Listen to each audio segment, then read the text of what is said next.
Clark and I had been together for 4 years when Dad stopped sending my monthly allowance last March.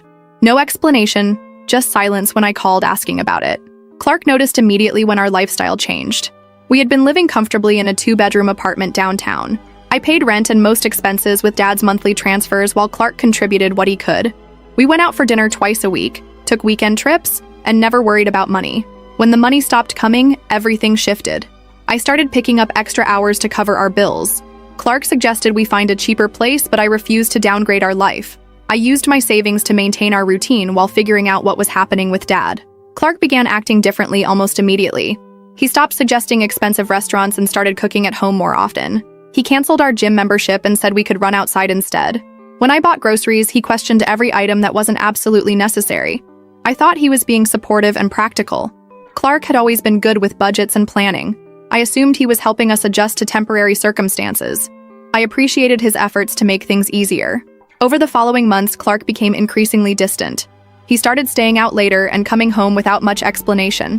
When I asked about his day, he gave short answers and changed the subject. He stopped making plans for weekends and seemed irritated when I suggested activities. I attributed his mood changes to stress about money.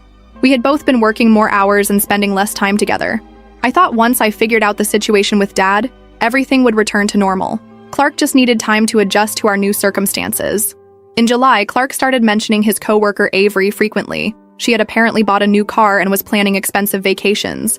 He seemed fascinated by her lifestyle and brought her up in conversations constantly. I found it annoying, but not suspicious. I tried calling Dad multiple times throughout the summer. He answered occasionally, but kept conversations brief. He said he was busy and would call me back, then never did. I left voicemails asking if I had upset him somehow. He never explained why the monthly transfers had ended. Clark grew more impatient with my family situation as months passed. He said I needed to fix whatever was broken instead of depleting our savings. He accused me of being too proud to admit mistakes. He started sleeping on the couch after arguments about money. By October, Clark barely spoke to me, except to complain about expenses. He ate dinner in front of the television and spent evenings on his phone. When I suggested we plan something special for my birthday in November, he said we couldn't afford celebrations anymore. I started working additional shifts to save money for a birthday dinner. I made reservations at the restaurant where we had our first date. I told Clark about the plan weeks in advance and he agreed to go.